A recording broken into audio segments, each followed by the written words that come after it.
What up, man? What up, man? What up, man? What up, man? What up, man? It's your boy LJ, aka saLo, checking in. I'm gonna be talking some tips and tricks on how you can get those vocal takes coming out crispy, my boy. Clean. I'm talking. You feel me? Yeah. You about to start turning noses. About to start stanking. About to get real stank for you. I want it real stank for you. I want that for you. Turning faces. Y'all know what it is. You know.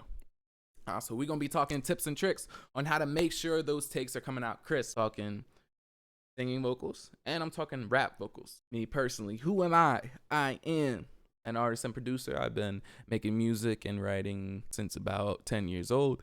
I've been recording since about 15. Yeah, I'm 26 now, so been doing it for a while. And I've learned plenty of tips and tricks. I'm by no means the best. I'm by no means an expert. But, move your body like water. Sounds good. Definitely learned some things along the way that can improve your sound because they improved my sound. So let's get into it. I don't know how many tips I'm going to come up with. We're just going to start from one and we're going to list from there. I'm not going to do like the top 5 tips because then what if I come up with 6? You know what I mean? Or like top 7 tips. We'll just tips. They're going to be tips. All right. How many? You wait and see. All right. So the first tip, getting those vocals sounding finger looking good, is know your environment. So knowing your environment is twofold. First, knowing where the physical microphone is going to be sitting while you're recording. Not everybody has access to the studio. I realize this. I didn't and still don't unless I want to go pay for a studio, which I don't. And you don't always have to. You can get a really good clean sound out of some bedroom studio setups. Oh no, I'm Gucci. You don't want your mic sitting in an open room. Obviously, you're going to get a lot of reverb, a lot of echoes, a lot of excess sound that you're not going to want in your takes. It's going to mess up your takes. Air conditioning sound, fan sounds, desk sounds, computer fan sounds, desktop fan sounds, whatever. All those sounds in the environment, just in an open room, ain't going to cut it in your mic. It's going to mess up your takes. So, get you a closet. You know what I'm saying? Get you some blankets. And get you some shirts, some coats, some wool coats. Boom. Line it up. You get what I'm saying? Just make sure there's some isolation in your booth. And, it doesn't have to be a booth per se. It just has to be somewhat of an enclosed space so all those sounds aren't bouncing around and you need some soft surfaces to absorb some of that sound. That'll get you to a point. The second part of knowing your environment is knowing the space that you personally as the performing artist are currently in, and if you're in the proper space to record the takes that you need to. For example, yesterday I was planning to do a Beyonce cover. I was not in a Beyonce mood. I was tired. I was just like, there's just no way. There's no point in me even getting in the booth and trying to squeeze something out right now because the energy is not going to be there. The performance is not going to be there. Because I'm not in the proper space mentally to step into this performance. There's some genres and some performances where you can get away with not really being in the mood to do that certain take, and you still can bang it out and get it done, right? So there's some rap verses where I can rap. I rap. That's what I do. I rap. So when it's time to rap, it doesn't really matter what mood I'm in. I can rap. Now, if it's a hype track, I might gotta wait until I'm in a good mood, like Friday night. Like sometimes, okay, perfect example for Al Pacino. I had the ad-libs in the back. I was doing it myself, the Chino.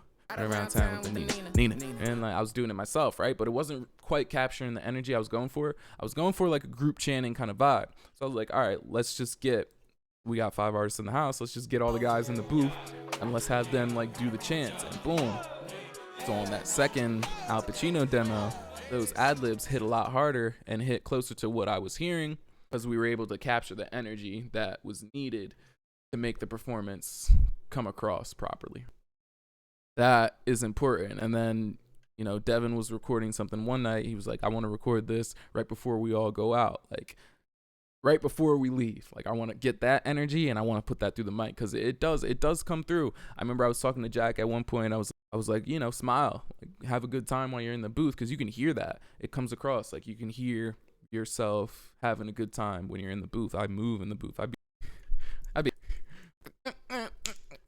Sometimes I be bumping into the mic, your takes, but it's good because like it'll get you in the feel and the rhythm of the performance, and you need that to come across into your takes, and that's how you'll start to get the energy that's needed. You won't have to do as many takes like in a session because you'll know like boom, okay, once I get to this point in the session, like I don't have to keep going over it or like wonder if that was a good take. I know off mic, boom, that was a good take. Know your environment. Twofold, knowing where the mic is actually sitting and knowing where your head's at before you record. Boom. Number 2, know your equipment. This is my microphone, the Rode NT1A. I got this in college and it's been my mic since then. It's been a while. I have thousands of hours on this mic. Hundreds of hours, probably hundreds. Nah, probably thousands, dude. Probably thousands. Yeah, I got a lot of hours on this. This is my mic. So when I came into the house, we were recording. This mic wasn't here yet. All my stuff, it didn't get here yet. So we were recording on the mic that was here. I don't remember what the mic is called. I can go up and get it and get the name. I'm going to go up later, but I'll get the name. Maybe I'll put it here. This mic. We were recording on this mic. You know, the takes were good. We were up there in the vocal booth. Oh, that's another thing. I forgot about the booth. All right. Hold on. Let's go back to that first point. If you can... What we did, we got some PVC, a blanket, built like a frame, a rectangular frame, and then boom, put up a blanket like around it, and now we got a vocal booth, straight like that. It's in our media room upstairs. I'll go up and show you guys later. But boom, makeshift vocal booth. I don't know how much it costs. It wasn't that expensive though. Definitely under $100. So there you go. And the takes out of that room are clean, my boy. They're crispy. They're crispy, my boy. Clean. I can hear the difference. Yeah, oftentimes I get lost in my own mixes. Like when I'm hours into the session, like I kind of forget it actually sounds like. The fact that I hear a take off the mic in that booth and it's like jarring to me how clean it sounds. Like I was like, all right, if you can do that, and then the next step being, you know, go to a studio. Second, knowing your mic. So we're recording on this black mic. I don't know what it's called. It was called blah blah blah blah blah. Takes were good up there in the vocal booth. They were good. But once my mic got here, I started doing demos like in my closet on my mic, and the other producers and artists heard the takes off of this mic. They were like, all right, let's re-record everything on this mic because this sounds crazy clean out of that, like just in your room. Like I wasn't even in the closet during those demo takes. I was just like in the open space doing exactly what I said you shouldn't do, but these were just demos. So I was just kind of getting the idea out, and I didn't feel like moving the setup. So I put the mic in front of the keys in front of me, and it's working out the idea. It sounded really clean besides like the background noise, echoes, all that. It sounded really clean. The mid to high frequencies of my voice, this mic captures very well. Now, Danny has 720B, 7B. I don't remember the name of the mic. Put it here later. That mic.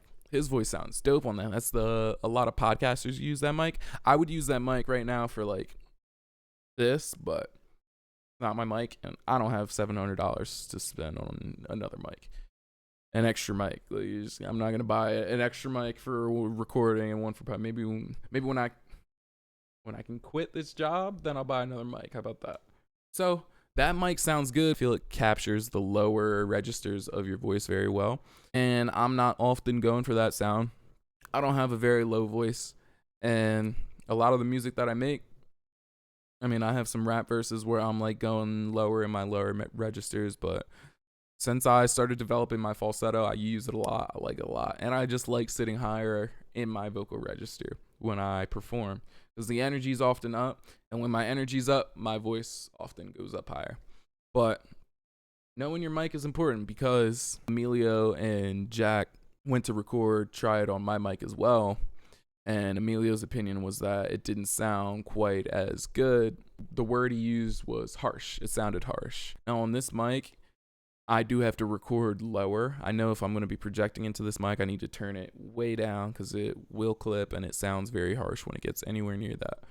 So I do get that. So that's just a part of knowing your mic, you know, and understanding what works for you and what works for your voice on your mic.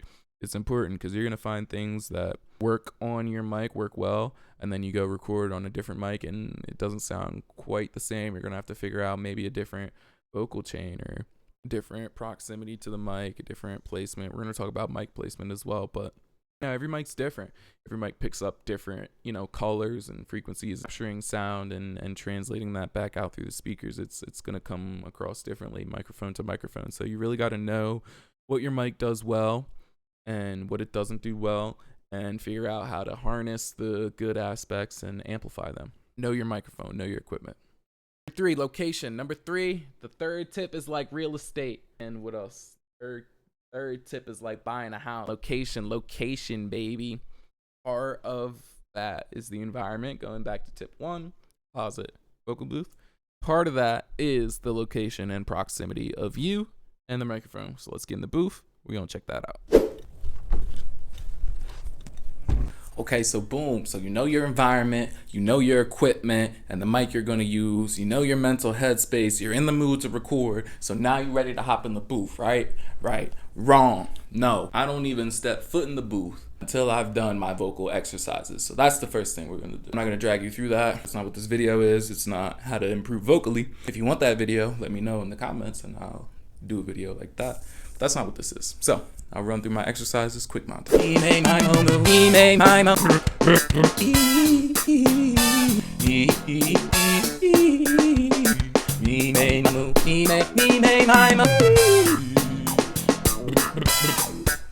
Okay, so boom, so you're warmed up. It's time to step in the booth.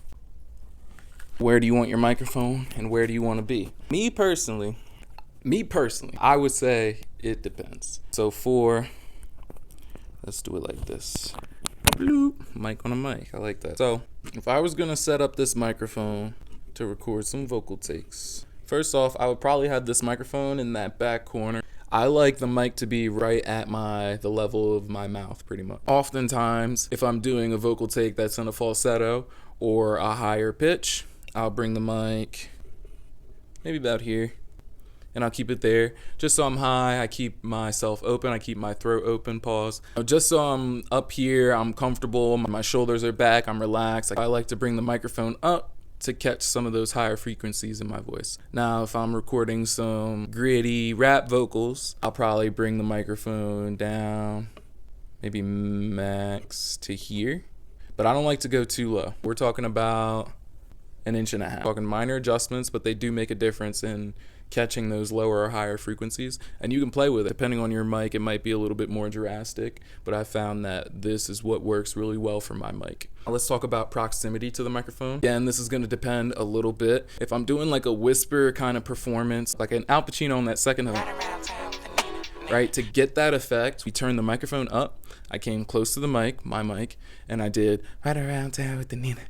Just a lot of breath and almost like a whisper delivery. That's how we got the dynamics on that, and then we just stacked those vocals.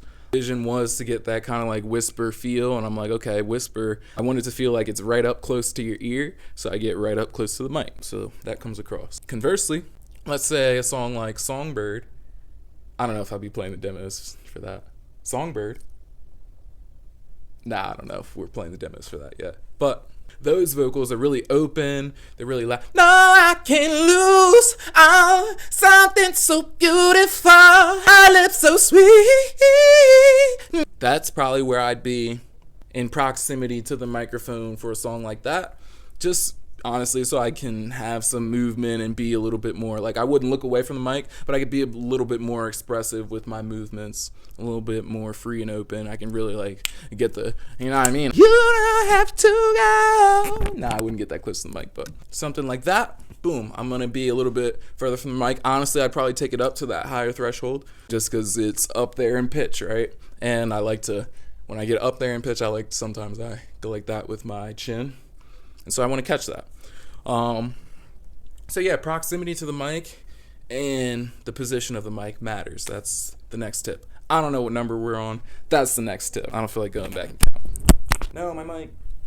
Okay, so in the booth, I would say be expressive. Like, be yourself. Don't be afraid to get experimental with it. Let's go with that. Don't be afraid to experiment. If that means that you got to isolate yourself and you got to go in your closet to record your demos and then get in the booth to record your final takes, you got to do that. Because in order to figure out who you are as an artist, You're definitely going to need to experiment. You're definitely going to need to push yourself outside of your comfort zone. Some people thrive in an environment where there's other people to help push you out of your comfort zone and feed into that energy. Some artists do really well in an environment like that. Some artists do way better in isolation. So you got to challenge yourself, and whatever that means for you, whatever you got to do to get to that place. Spend more time singing in the shower, then you need to do that. It might not be more booth time, more mic time, but either way, you need to experiment and you need to push yourself on the mic. Get your hours in. Don't be lazy. That's what's diluting the brand, bro. Don't be diluting the brand. This craft is important. Music is very important. It's very powerful. If you're gonna express yourself in this way and you really want to do it to the fullest, you're gonna need to push yourself and tap into who it is you are, who it is you want to be. And don't be afraid to get uncomfortable, to grow into the person that you need to be the artist that you need to be, to give the performance that you need to give on the mic. saLo. Yeah, I think that's it for the booth. I don't know. Let's see what the other guys think.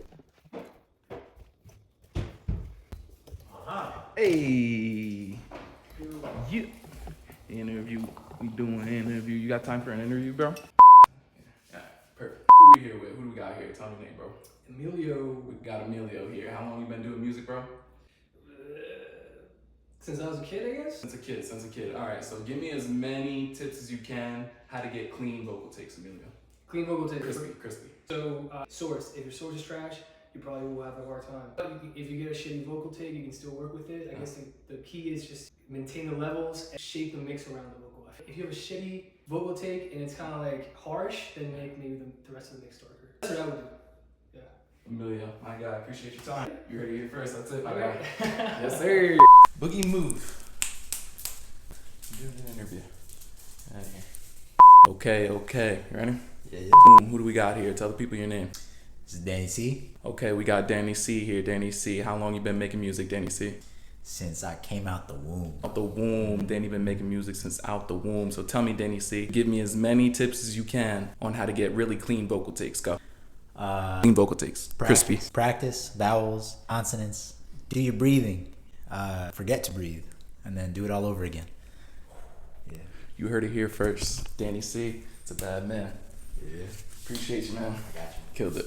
Fuck.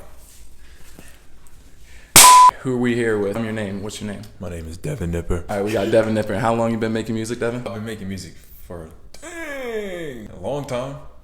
Long time. Give me your top 3 tips on how to get really good vocal takes. 3 tips. Go. You gotta tips as you can. You gotta know your freaking lyrics. Don't get too close to the mic. Don't record too hot. And yeah, those are the main 4, I would say.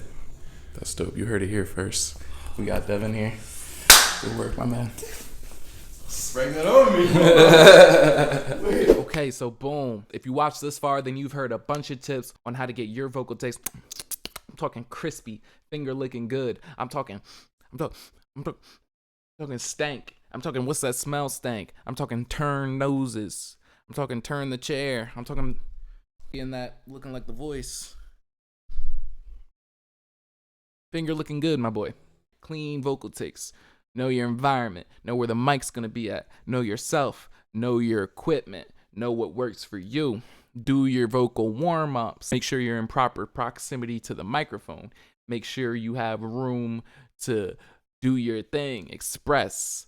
Flail around. You know what I mean? Emote, if you will. And make sure you push yourself and experiment. Those are my personal tips. I don't know how many that was. Those are my personal tips. Those are my top tips right now to make sure that you get your vocal takes sounding crispy. Okay. Voila. I'm talking compliments to the chef, my boy. If you like these tips, if anything was helpful, if anything stuck out to you, or if you didn't like these tips, if you think they suck, if you think they're trash, if you think I don't know what I'm talking about, let me know in the comments. Follow the journey, baby. Make sure you subscribe. I appreciate every single one of y'all. Do y'all thing so I can do my thing. saLo signing out. You already know what it is. Theme music. Peace, nigga.